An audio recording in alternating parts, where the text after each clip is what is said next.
Raditu billahi robba wa bil islami dina wa bi Muhammadin nabiyya wa rasulah. Hai teman-teman, perkenalkan saya Rizkia Kasim, merupakan mahasiswi Fakultas Tarbiyah dan Ilmu Keguruan, Prodi Pendidikan Agama Islam IAIN Palopo. Nah, video ini dibuat untuk memenuhi tugas dari Bapak Profesor Dr. Muhaimin MA selaku penguji dalam ujian komprehensif keguruan. Di video kali ini, saya akan membahas salah satu topik yang gak jauh-jauh nih dari jurusan saya, yaitu pendidikan. Di sini, saya akan membahas tentang pemanfaatan teknologi dalam dunia pendidikan. Untuk itu, selamat menyaksikan!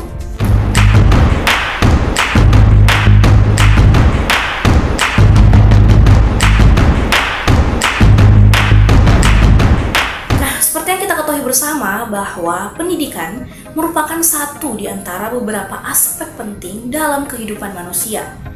Sistem pendidikan yang baik kemudian diterapkan dengan baik pula adalah kunci dalam mencetak penerus generasi bangsa yang cerdas, berkarakter, serta berkualitas.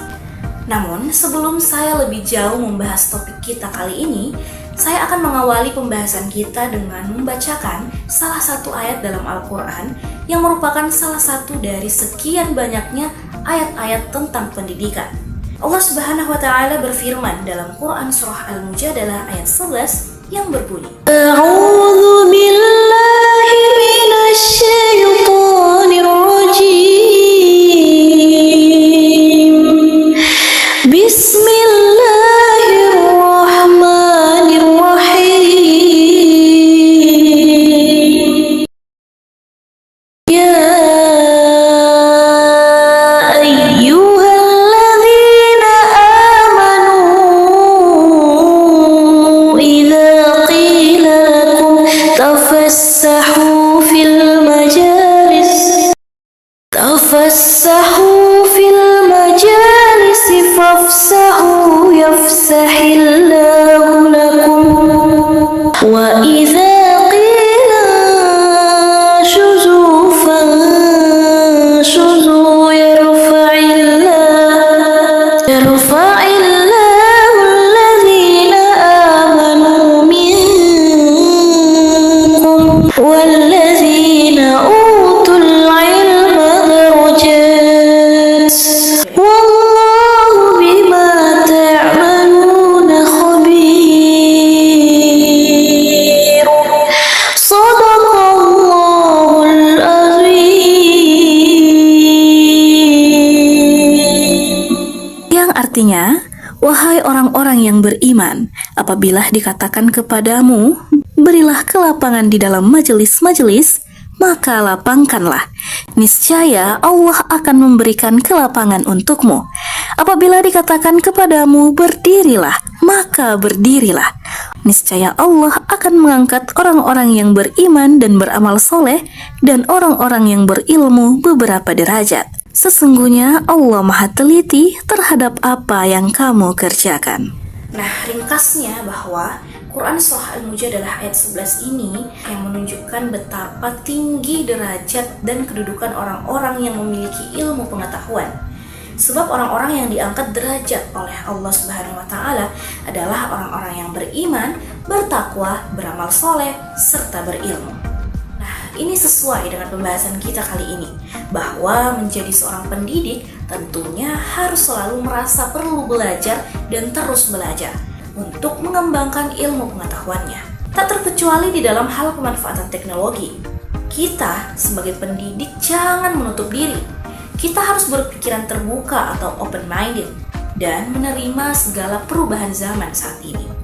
Namun teman-teman, walaupun tidak semua, tapi ada beberapa di antara para pendidik yang justru merasa bahwa hadirnya teknologi bukan untuk memudahkan, tapi hanya menyusahkan. Seperti dengan banyaknya berkas-berkas yang harus di-up melalui platform-platform atau masih banyak lagi yang lainnya. Padahal nyatanya, keterlibatan teknologi informasi di dunia pendidikan justru menghadirkan perubahan dan dianggap bisa memudahkan dalam kegiatan proses pembelajaran. Dalam era industri 4.0 yang kini memasuki era society 5.0, mendorong kita lebih cakap dan harus memiliki kemampuan dalam dunia digitalisasi. Dalam pendidikan modern, diperlukan adanya keterlibatan teknologi informasi atau information technology. IT berfungsi untuk mendukung pelaksanaan kegiatan pembelajaran baik di tingkat sekolah maupun perguruan tinggi. Di era digitalisasi saat ini, mau tidak mau, kita harus menguasai teknologi. Apalagi saya dan teman-teman semua yang nantinya akan menjadi guru di masa mendatang. Bukan tidak mungkin akan mendapati siswa yang berada pada generasi Zoomer atau Gen Z, atau yang lebih parahnya akan mendapatkan siswa yang lahir pada generasi Alpha, yang dimana mereka lah generasi-generasi yang lahir dan tumbuh bersama dengan teknologi. Jadi bisa kita bayangkan seberapa lincahnya mereka dengan teknologi. Saat ini semua sudah serba teknologi, dengan banyaknya platform digital yang menyediakan berbagai macam layanan, mulai dari e-commerce atau layanan belanja online. Siapa sih di sini yang nggak pernah belanja online? Seperti di Shopee, Lazada, Tokopedia, TikTok Shop, Blibli, dan masih banyak lagi yang lainnya. Nah, dunia pendidikan pun nggak mau kalah. Banyak sekali yang bisa kita akses melalui internet. Ilmu apapun bisa kita dapatkan melalui internet. Dan juga banyak sekali platform digital yang menyediakan layanan pendidikan seperti Google Classroom, Ruang Guru, Zenius, atau kita ingin bertatap muka secara online, bisa melalui Zoom, Google Meet, Skype, dan lain sebagainya. Bahkan platform berbagai video daring yang sudah sering kita akses seperti YouTube juga sudah banyak sekali konten-konten pendidikan di dalamnya. Serta platform musik seperti Spotify juga sudah memiliki konten-konten pendidikan dengan melalui suguhan-suguhan podcast yang berupa audio ataupun video. Nah, ternyata teknologi memberikan begitu banyak manfaat dan dampak positif serta memberikan kemudahan. Jadi, sudah menjadi keharusan bagi para pendidik untuk mengikuti perkembangan zaman dengan belajar, dan terus belajar. Dan juga jika guru dan siswa sama-sama memanfaatkan teknologi dalam media pembelajaran, maka interaksi antara siswa dan guru menjadi jauh lebih fleksibel dan leluasa. Maka inilah yang disebut dengan literasi digital, di mana kita harus cakap dalam memanfaatkan media digital, tak terkecuali dalam dunia pendidikan. Namun teman-teman, ternyata dengan begitu banyaknya dampak positif yang diberikan teknologi yang sudah saya paparkan tadi, ternyata teknologi juga bisa menjadi bumerang bagi kita jika kita tidak memanfaatkannya dengan baik.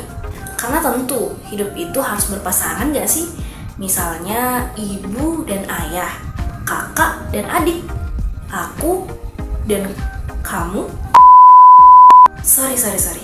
Udah jelas ya bahwa semua itu harus berpasangan. Jika ada dampak positif, pasti akan ada dampak negatifnya juga. Nah, di sini saya akan jabarkan 4 poin dari sekian banyaknya dampak negatif penggunaan teknologi. Yang pertama, teknologi dapat menyebabkan pengalihfungsian guru. Dengan banyaknya sumber belajar yang tersedia di internet, maka peserta didik dapat mencari ilmu sendiri di internet, sehingga dapat menggeser fungsi guru sebagai pengajar pelajaran. Seiringnya mengakses internet, dikhawatirkan peserta didik tidak dapat memanfaatkan teknologi informasi dengan optimal. Bukannya benar-benar memanfaatkan teknologi sebagai pembelajaran, tetapi malah mengakses hal-hal yang tidak baik, seperti pornografi dan lain sebagainya.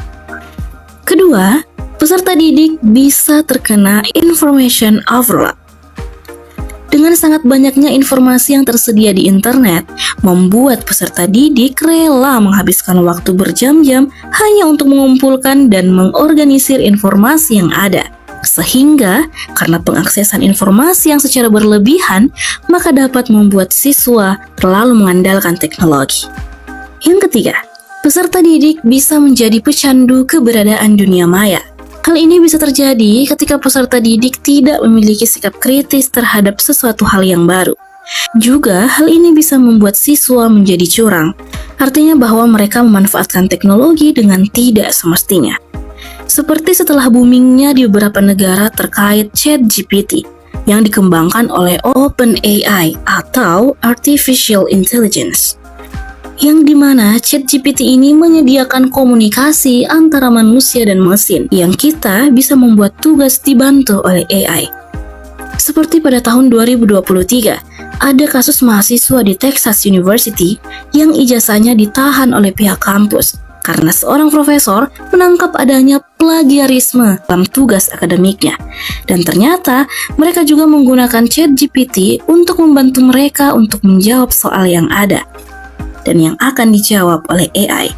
Dan di sini membuat mahasiswa tidak lagi menuangkan ide pemikirannya sendiri dan parahnya menjadi pecandu teknologi.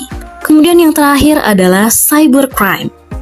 Di dalam dunia pendidikan, pencurian dokumen atau aset penting tentang sebuah tatanan pendidikan yang dirahasiakan dapat terjadi jika sistem keamanan tidak ketat. Dampak terbesar akibat cybercrime, khususnya peretasan data siswa atau mahasiswa ataupun para pendidik dan tenaga kependidikan, akan membuat penurunan kepercayaan masyarakat terhadap instansi tersebut.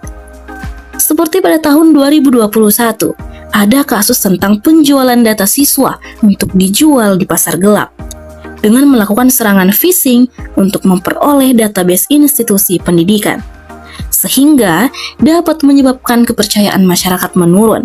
Bukan tidak mungkin mereka akan melakukan aksi tambahan seperti memboikot atau demonstrasi besar-besaran, atau bahkan dampak terbesarnya adalah berhenti dari institusi tersebut. Nah, itulah penjelasan saya terkait tentang pemanfaatan teknologi dalam dunia pendidikan. Tentu apa yang saya sampaikan ini pasti masih ada kekurangan di dalamnya. Jadi saya memohon maaf jika masih ada kesalahan, karena sejatinya kita adalah manusia yang harus terus belajar, dan belajar. Terakhir, saya ingin mengutip perkataan dari Buya Hamka yang mengatakan bahwa jika kamu tidak mau merasakan lelahnya belajar saat ini, maka kamu harus siap untuk menahan perihnya kebodohan. Pesan saya, guru itu harus terus belajar, dan belajar. Karena pekerjaan guru adalah belajar seumur hidup. Jadi, jika kamu tidak ingin belajar, maka berhentilah menjadi guru. Sekian dari saya, thank you for your attention. Barakallahu fikum. Billahi fi sabilil haq fastagfirul khairat. Wassalamualaikum warahmatullahi wabarakatuh.